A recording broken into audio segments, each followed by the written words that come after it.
Good morning. May peace be in your hearts, with the energy of freedom and the warmth of love. May you live the fullness of being alive.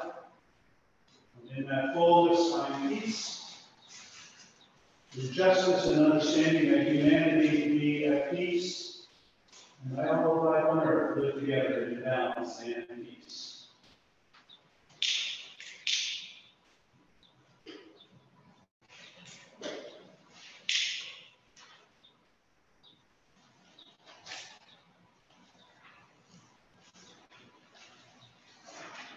The service has to do with making a difference in the world, and this hymn, this little light of mine, reflects that theme as well. In 118, let's sing together.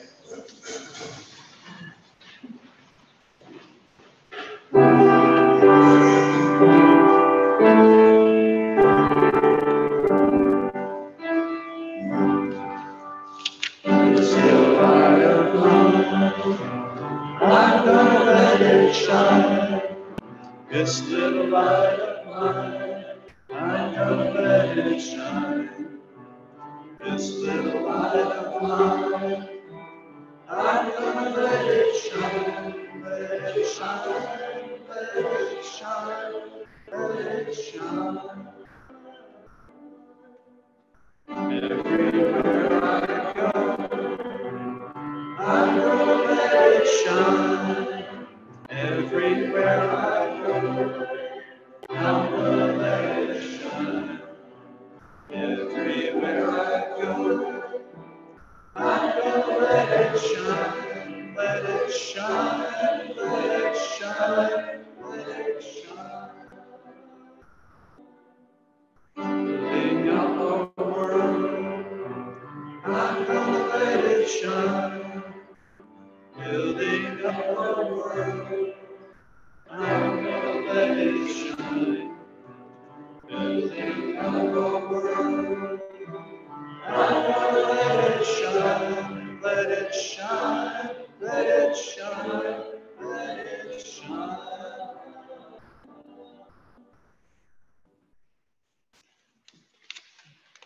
Thank you. Let's read together the affirmation and the order of service. Love is the doctrine of this church. The quest of truth is its sacrament, and service is its prayer. To dwell together in peace, to seek knowledge in freedom, to serve human need, to the end that all souls shall grow into harmony with the divine. This too we covenant with each other and with God. And I believe we might have some announcements.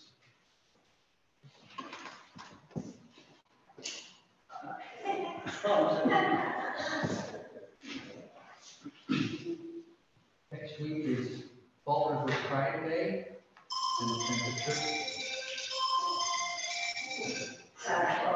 And the church will have a table, and it will be at the end of Ponta. 11 to 4. 11 to 4. Down the gates of the city. What are the gates called? The gates. Called the gates for the. Of the gates. What's these gates? You want me to handle it?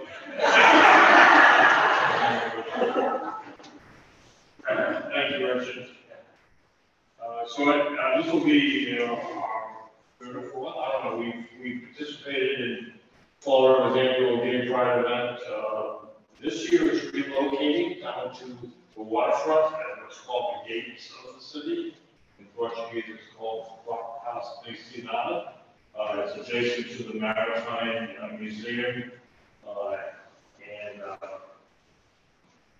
The one downside of it is parking is not as easy as the government center. Government center, you can sneak into bank parking lots and be right there. So there might be a little bit of walking, and there's also very little shade. A little kid, I think, is intending to bring her pop-up. tent, so we'll have some shade. And they provide a table, but they encourage us to bring our own chairs. But it's usually a fun opportunity. I think various among you have already volunteered to join us for at least part of the day's activities. If any of you would like to join us, please do. Consider sitting at the table for a bit. We'll have some handouts and let folks know about this welcoming community here in Fall River.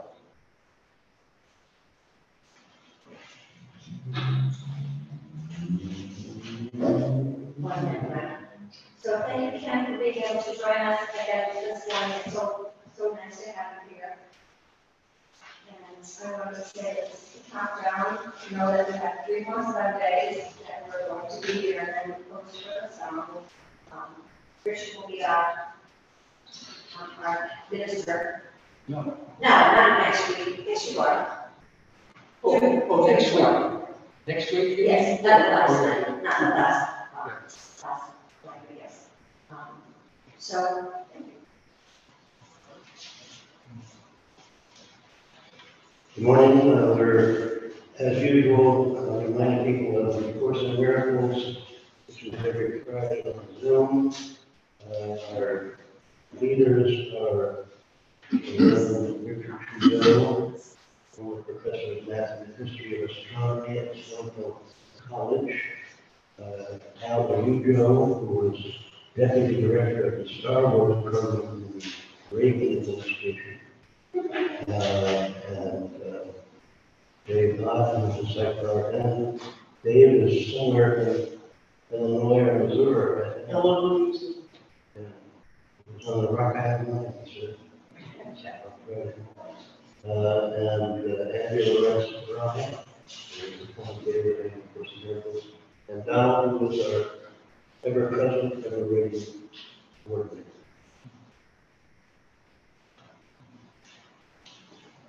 The sermon next week is about Deborah Sampson, who's the woman who, disguised as a man, served as a soldier for a year and a half in the Revolutionary War.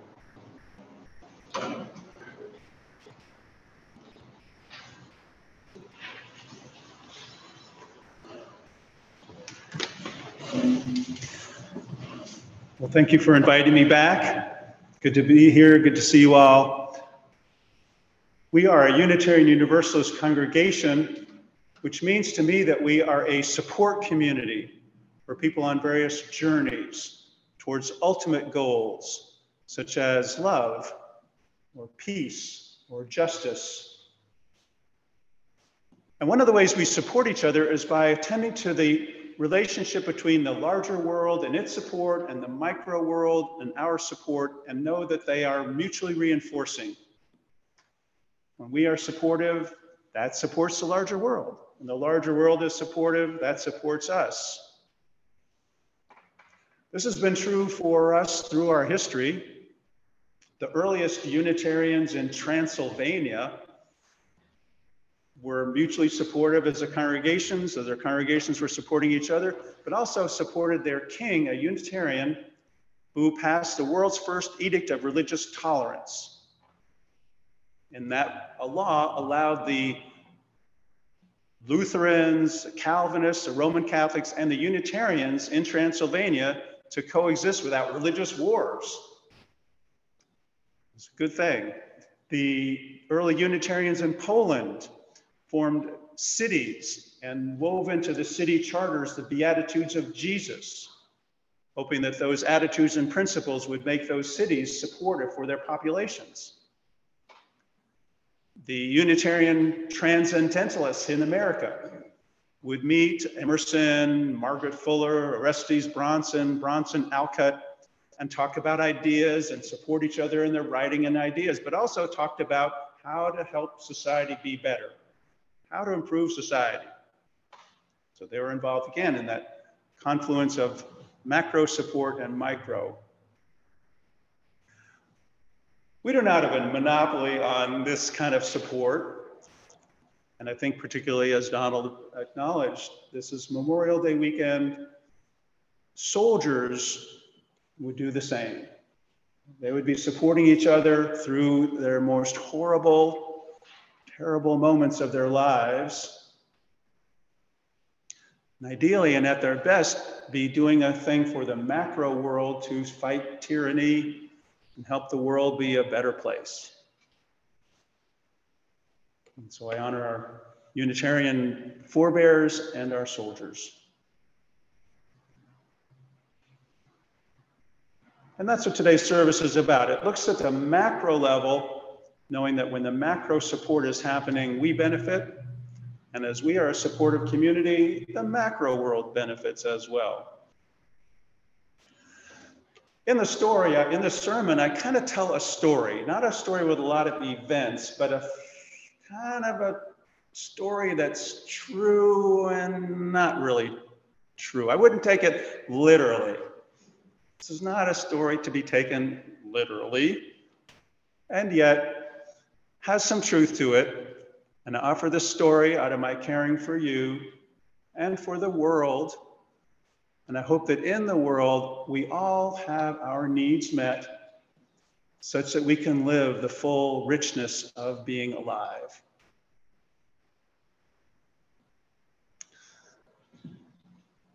I'd like to sing another hymn together that involves sort of our aspirations for the world, our ideals. It's hymn number 121, We'll Build a Land.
justice shall down the right borders, and peace like no wings free.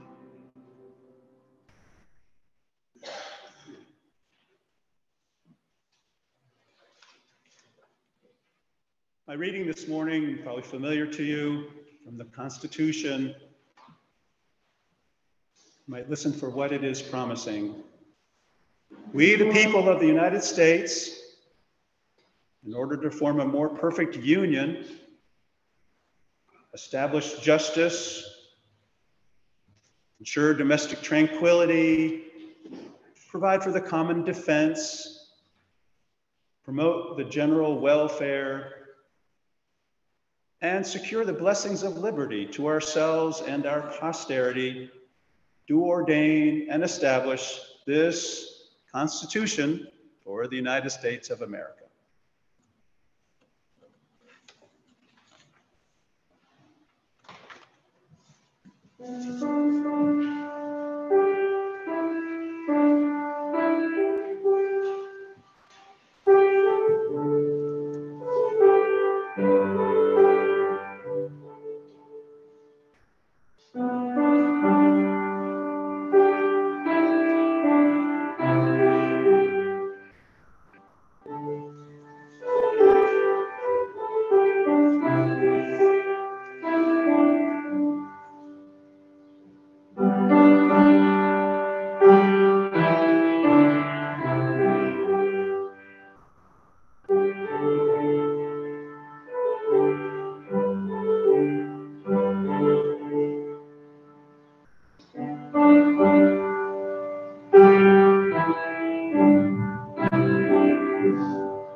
Thank you, Nancy.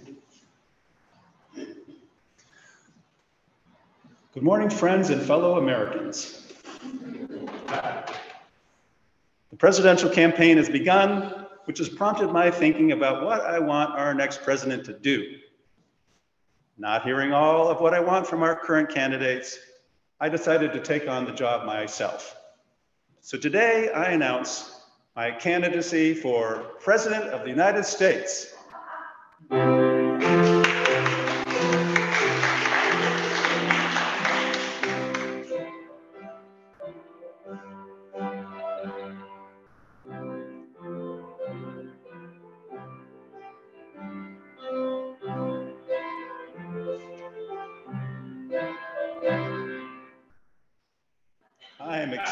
I am excited about the possibilities of being president of this great nation. I acknowledge, though, I have no campaign staff, no name recognition, and my campaign funds amount to a few bucks in my pocket. But I'm from Massachusetts, so I might carry this state, and I have two brothers in New York, a sister in California, and a friend in Florida. So I have help in those states, and I could have the much sought after Unitarian Universalist vote. The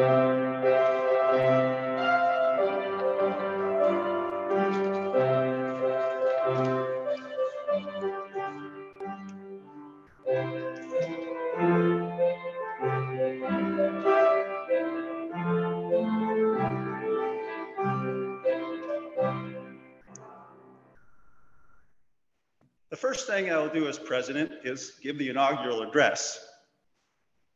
I will affirm that I am president not only to protect and defend the Constitution, but to protect and defend the people of America. By that I mean all people, all races and religions, people who trace their lineage to the Mayflower, indigenous people here before the Mayflower, and people who just crossed the border yesterday. I'm also here to protect and defend the American land and the waters, oceans, air, all of the nature comprising America. Nature supports life, so I want to protect it. And thirdly, I'm here to protect and defend the American ideas. America is defined by ideas, 3 ideas. That we can all equally influence the policies that affect us, that we have rights, and that we can make it. We can work and prosper in a profession we choose. Indeed, it is not about being born to the right family, knowing the right people, and paying the right bribes. Instead, your drives, smarts, and talents earn you success. These 3 ideas make life worth living. I will then repeat my campaign slogan, 1 word, support. That is the purpose of our nation, to support each other. Just as a family exists to support its members, a church supports us on our spiritual journeys, the Spirit supports us with life and love, so the nation exists to support its people. As expressed in the preamble to the Constitution, the government, our government, is that institution through which we Americans unite to set policies that provide ourselves mutual support. I acknowledge, though, that our nation has a history of selective support. Early America supported European immigrants and their progeny, not indigenous people nor enslaved African American people. And through our history, our nation has supported the wealthy over the poor, males more than females. Today, many in America are using government to deny support for pregnant women who do not want to give birth, transgendered children, and drag queens. I personally would not mess with the drag queens. I trace this legacy of selective support to primal history.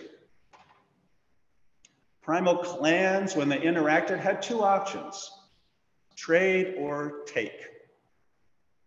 So if Clan A had a few extra flints and Clan B had an extra animal skin, they could trade and support each other with something they each needed.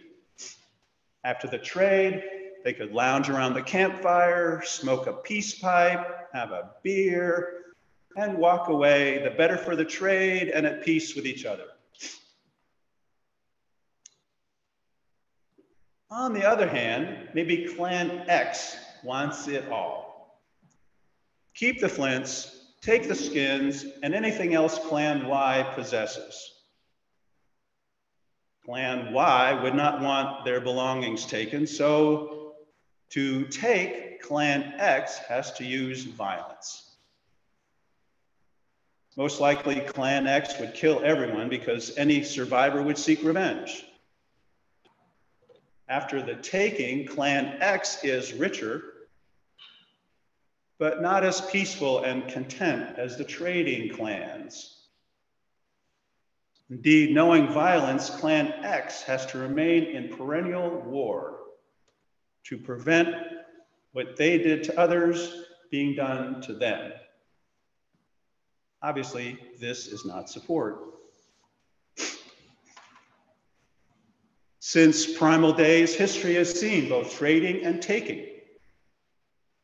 People bartered, merchants traded around the world, and conversely, armies of Mongols, Romans, colonizing Europeans roamed the world, conquering and taking. In America, this juxtaposition of trading and taking occurred in 1619 Virginia. That year, the first representative government in America met, a House of Burgess. In this setting, people negotiated for what they wanted, giving something, receiving something, in the end, supporting and at peace with each other. Trading was occurring.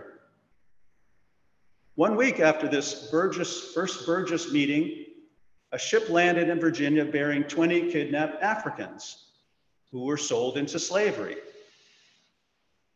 Slavery used violence to take from people their labor, families, lives. And thus in America was an original moment of representative government dealing in trades and mutual support alongside violent taking and the opposite of support. And thus it continues, trading and taking, support for some and not for others. For many people, a government that takes makes sense. Taking it all promises more material gain than trading. And taking has been a government job for a millennia. Politicians show their wish to take in a few ways. And the perennial war taking requires, they expressed hostility toward others and paranoia. They also lie. Indeed, as the Greek playwright Aeschylus observed, in war, truth is the first casualty. The lying is not a flaw, it's a feature. Wanting it all, they don't compromise. Abraham Lincoln described the no-compromise slaveholding South as seeking either to rule or ruin. And takers praise taking, dismissing trade and compromise as wimpy. Taking politicians also emphasize tribal identity, as if to say, we are the superior tribe, they are inferior, therefore we have the right to take and to make them suffer. Voters who favor taking hear these signals, recognize the politicians who favor taking, and vote for them. I don't see a rigid polarity here. I think there's a little trader in the takers seen when they have to trade and negotiate amongst themselves. And there's a little taker in me. I mean, sure, I'd like all the money in the universe. Nevertheless, the better angels of my nature lead me into supporting people and trading such that everyone's needs are met. As president, I will continue expanding the support America offers to everyone. Selective support hurts us all. Those who have support fear losing it. Those without support are rejected and abandoned. Support for all, we can lounge around the campfire, smoke a peace pipe, and enjoy contentment. Supporting and trading are American traits. They are built into the Constitution.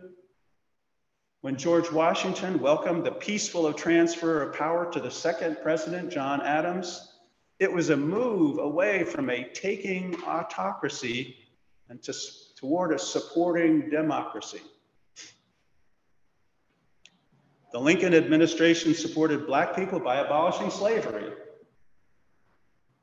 Theodore Roosevelt supported workers by fighting business monopolies. When women won the right to vote in 1920, government widened its support to include them. The Franklin Roosevelt administration fashioned government as a support for people hurting from the Depression. In 2015, the Supreme Court supported gay people marrying. Next, support everyone. To support people, I'll form two new departments. One, the Department of Democracy. This department will contrast democracy from autocracy. So on one hand, we have democracy, that form of government which best supports people's prosperity and flourishing through trading for what we want. On the other, there is autocracy, that form of government that supports the autocrats' prosperity through taking. The Department of Democracy will promote equal influence. For instance, today, 2 senators represent the 600,000 people of Wyoming, and 2 senators represent the 39 million people of California. I envision the Senate representing everyone equally, such as by giving California 11 senators, Wyoming 1 senator to share with Montana, North Dakota, and South Dakota. The Department of Democracy will support voting rights, ease of voting, the impartial drawing of congressional districts, the popular vote for the presidency, and political campaigns that are publicly funded. To support full representation in government, the department will support changes in primary elections. Currently, primaries draw the most partisan voters who elect partisan purists who, to please their partisan base, decline to compromise. Instead, the Department of Democracy will support ranked choice voting, which tend to elevate moderates into leadership. This department will also support primaries in which voters of any party can vote for candidates of any party. And to win such a primary, candidates would have to appeal not just to their partisan base, but to everyone.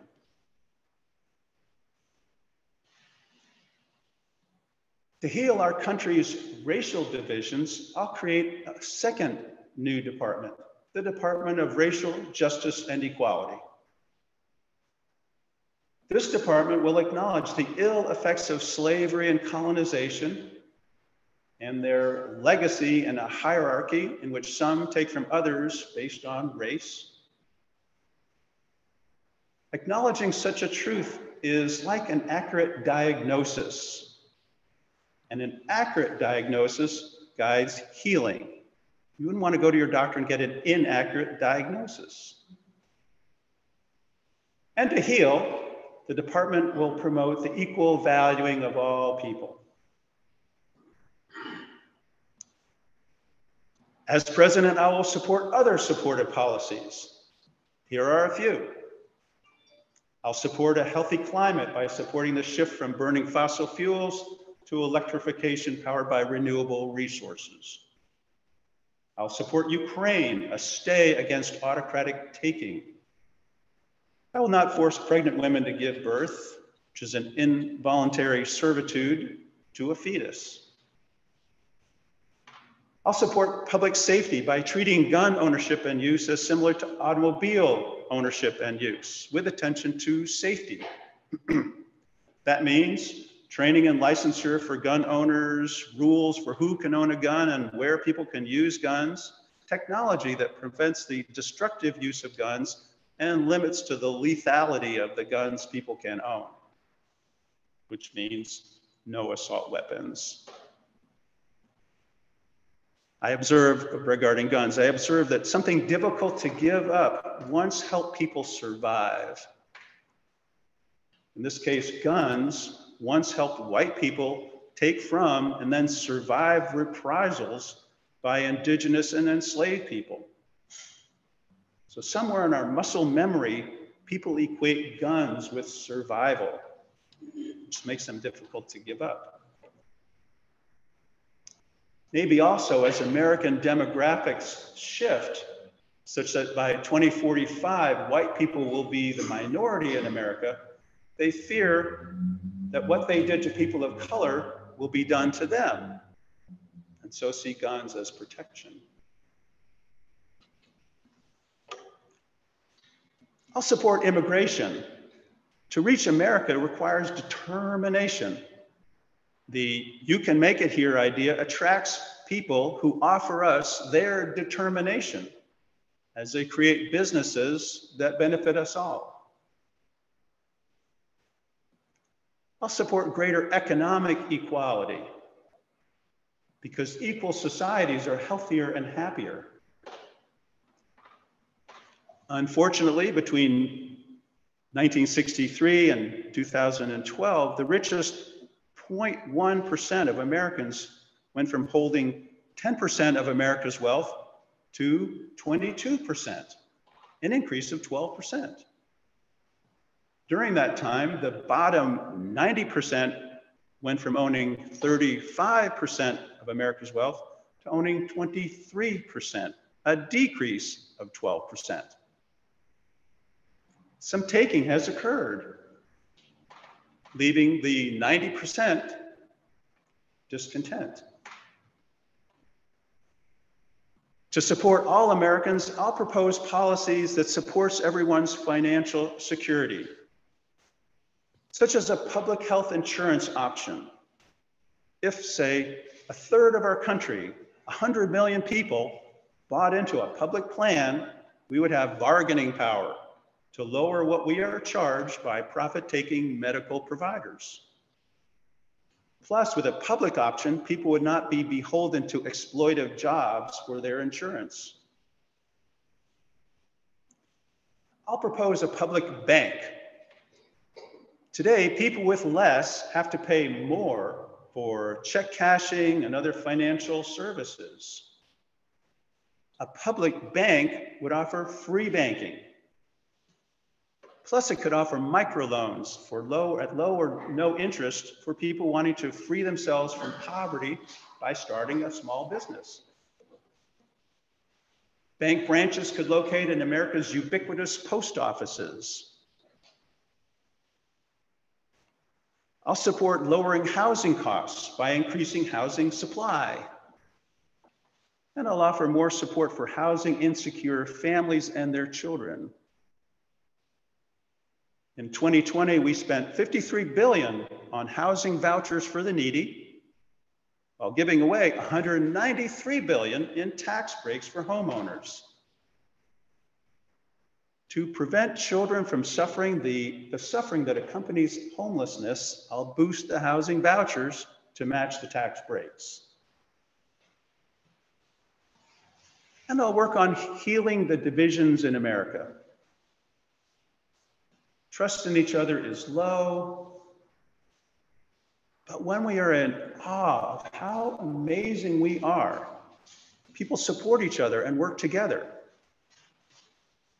To generate such awe, I'll tell stories disseminated through the media of Americans performing in ways that are awesome. Here's an example. At a softball game, Western Oregon University playing Washington State, Oregon's Sarah Tukulski, not known for her hitting, powered the ball over the center field fence. On her home run trot, the excited Tukulski missed first base. As she reversed to tag first, her right knee gave out and she fell into a heap. The rules prevented her Oregon teammates from intervening, except to substitute her with a runner at first, giving her a single and not a home run. As they prepared the substitution, a Washington fielder, Mallory Holtman, asked, "Excuse me, would it be okay if we carried her around and she touched each bag?" The umpires agreed. The fielding team could indeed do that. Holtzman and shortstop Liz Wallace lifted Tukulski and began a trip around the bases. Holtzman recalled, "We started to laugh at some point. We'd get to a base and Sarah would gently, barely tap her left foot, and we'd all of a sudden get the giggles." Holtzman continued, "It's one of those things that I would hope anyone would do for me. She hit the ball over the fence. It seemed the right thing to do." Reaching home to a standing ovation by the fans, Holtzman and Wallace passed Tukulski to her teammates and resumed playing the game. These are Americans supporting each other. People engaged in support of each other makes me pause in awe. This awe comes from witnessing and appreciating something that transcends me. A human family generous with support and love. That support I witness supports me, and I pay it forward by extending to others my support and love. Indeed, in awe of the love I witness, I am motivated to support you and everyone else and to lead us all in mutual support.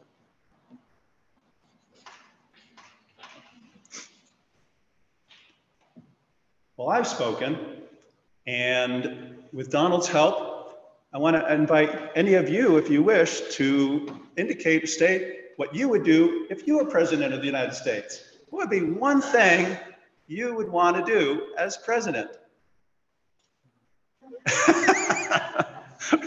Richard's like, wait a minute. This is not required, but if anybody has something that they think, oh, this would be great to do, if I could only. You had an idea, Donald.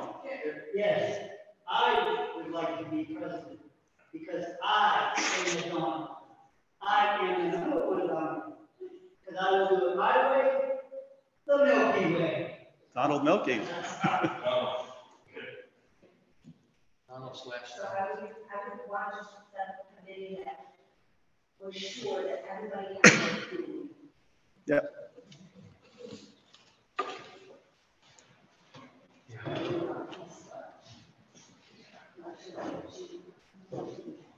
Kit would not let anyone not have enough food to eat, sure.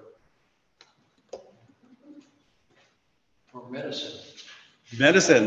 There's Richard's finally piping up. Asked this in part because writing the sermon was kind of empowering to me, like, yeah. And so I'd want everybody to have that sort of sense of, yeah, I can do that. All right, I can be for that. Let us support each other. Another way we support each other is with our financial sharing that allows us to work together and be together as a community. We will now then take the offering.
At this time, I invite those who wish to share a joy or a concern, something we may celebrate together, something for which you'd like a healing energy of our shared support.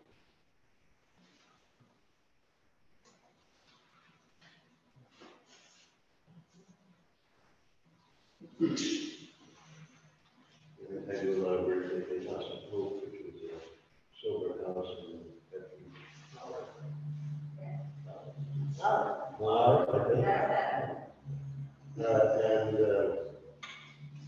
I'm impressed by the support of those who are going through the program. Doing the 12 steps, they're meeting with somebody like me to shrink them, and they're supporting each other. They're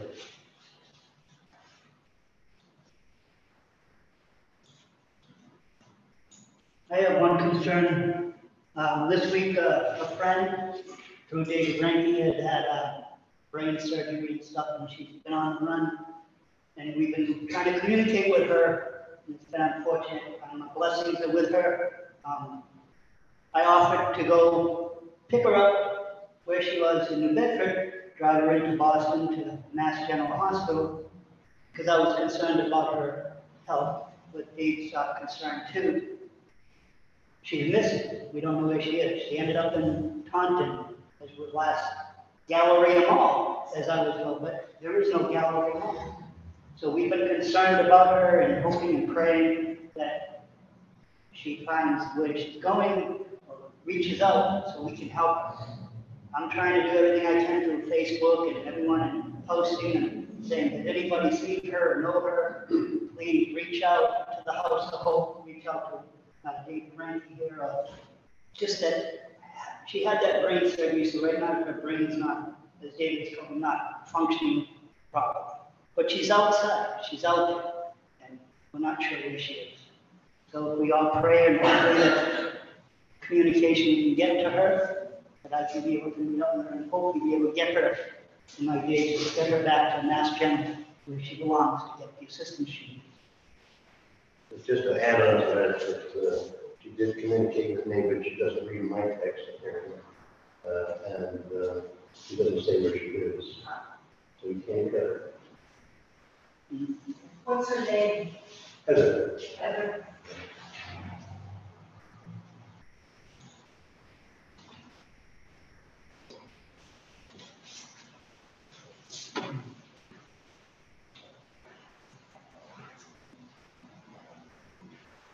We are connected in obvious and subtle ways. We draw from these connections support that helps us proceed with all of you. Well, on the Americana theme, I'd like to wrap up with America is Beautiful. And I think you have the words, the lyrics printed.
we do our parts, we care about each other, make this a community that is humane for us all, and make this a country that is humane for us all.